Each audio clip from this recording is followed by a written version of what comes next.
Errol Spence and Terence Crawford came to an agreement to have the fight of the decade taking place. We don't know when, but we don't have to worry about how. So when all the dust settles, it's getting clearer to see the picture of the true pound for pound in boxing today.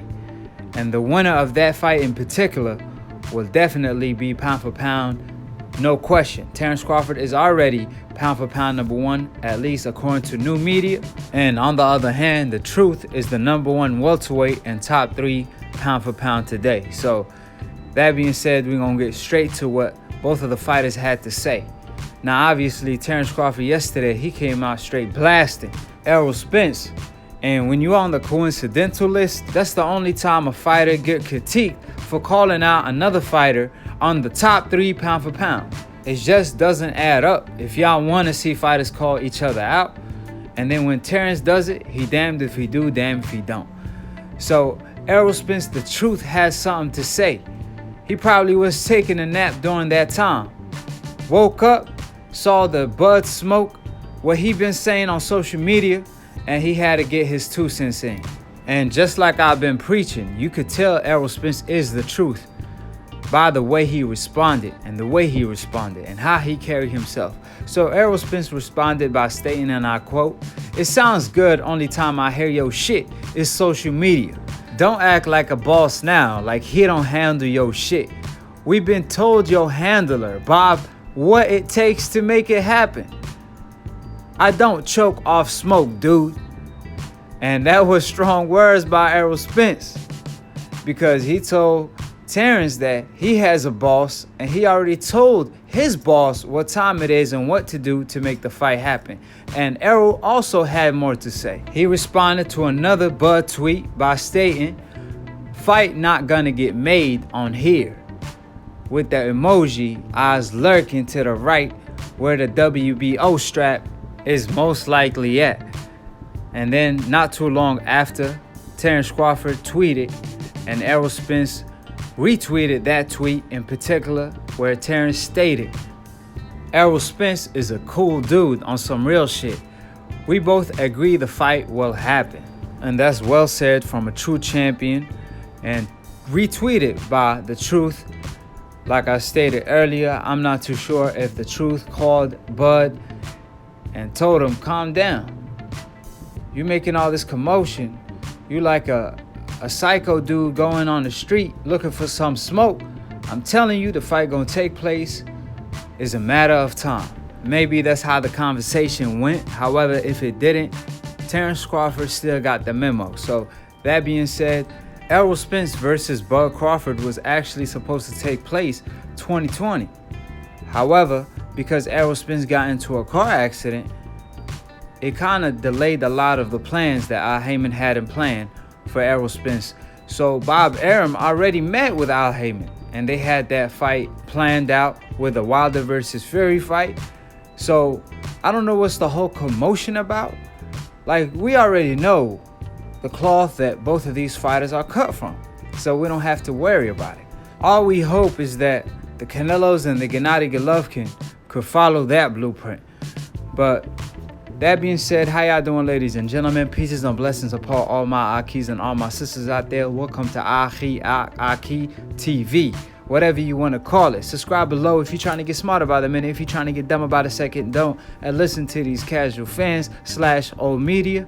And obviously, tune in to the hottest show, the boxing debate show / talk show, Split Decision. Hosted and posted live on Sunday. So tune in, call in, and we want all the smoke. So to get notified, click on the notification bell to get notified every time we post or go live on Split Decision. So Errol Spence came out and checked Crawford, telling him, "Calm down. Why you mad? Do you have a reason to be mad? Did I ever say I'm not gonna fight you? You claiming you a boss, but you got a boss. I already told your boss what to do. I'm my own boss." So he was talking in boss status. And Terence respected the fact that he's willing to fight him.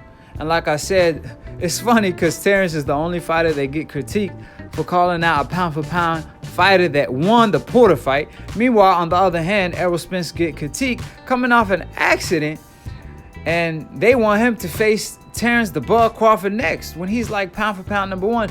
Why would he do such a thing when we don't even know if he's 100% yet or not? And that's the fight of the decade. He better be 100% before going into that fight. And obviously, a lot of people don't like to talk about the business aspect of boxing, and I understand as a boxing fan. However, at the end of the day, money talk, BS walk. The PBC could care less about the Bud fight if they have two other straps on their side that Errol Spence could have fought. So they gave him the Porter fight. Now, if they could give him the Manny Pacquiao fight and make money in-house, that's obviously going to be the next move, because that's just how business works. Then, when they don't have no more options, when they declare a side, when they have most of the leverage, of course, then Errol Spence is going to fight Terence Crawford. That has nothing to do with Errol Spence.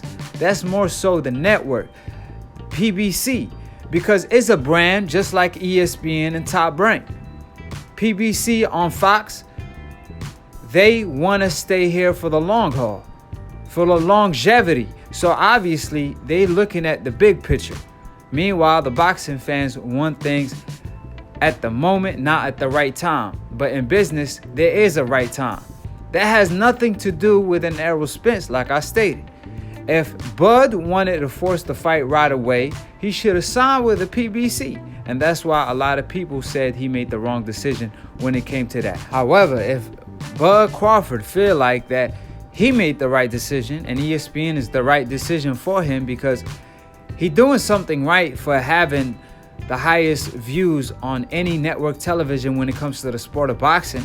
So from his point of view, he made the right business decision. However, the only thing that's missing out of that recipe is the fact that he can't get a big name in the ring with him before an Errol Spence at least. So is he going to end up fighting Errol Spence leftovers while Errol Spence gets to eat first? He's first on the table. Now the table turned and Errol Spence has all the leverage, right? That's what Terence should have thought about when making that decision. However, it is what it is. Regardless of the fact, both fighters have strong team behind them. I'm more so responding to all the fans that's hitting me up telling me where Errol Spence told Bud, go get a strap, and when he got a strap, he still didn't see him. When Errol Spence saw him in person, he told him, I'ma fight Porter and clean my side of the street, then come see you. So he been living up to everything he stated. Because like I told y'all and I explained earlier, obviously PBC fighters gonna fight each other before negotiating with a whole different network. It's just a smart business decision because you want to have the leverage when it comes to negotiating. So to be honest, it's just simple math. It ain't like I'm throwing a puzzle out there for y'all to solve or something like that. It's just simple math at the end of the day. So if you can't figure it out, then I don't know what to tell you, because I'm not the odd man out. I feel like it's the other way around. So if y'all want to talk about it, if y'all want to debate, if y'all even dream about disagreeing, call in to Split Decision, because just like the Buzz, just like the Truth, Errol Spence, we want all the smoke. So call in to Split Decision every Sunday. Click on the notification bell to get notified every time we post or go live. Follow my man Lunatune for the funniest boxing memes. Y'all have to follow my man Lunatune. On the description box below, I left his link, so keep it as G and follow my man on IG. Also, cop the Akhi, whatever you want to call it, merch. If you want to be dripped up like the Akhi, be on Split Decision. So when you do call in, we're going to announce your boxing debate record on Split Decision. And obviously, show a picture of you with the Akhi drip on. So cop the merch. Subscribe below if you're trying to get smarter by the minute. If you're trying to get dumb about a second, don't, and listen to these casual fans / old media. Shout out to DBN. Shout out to Dante. Shout out to DBN for starting the new media wave and for giving me the opportunity to post on his platform and to be continue on the next episode of Akhi TV. Peace, and we out.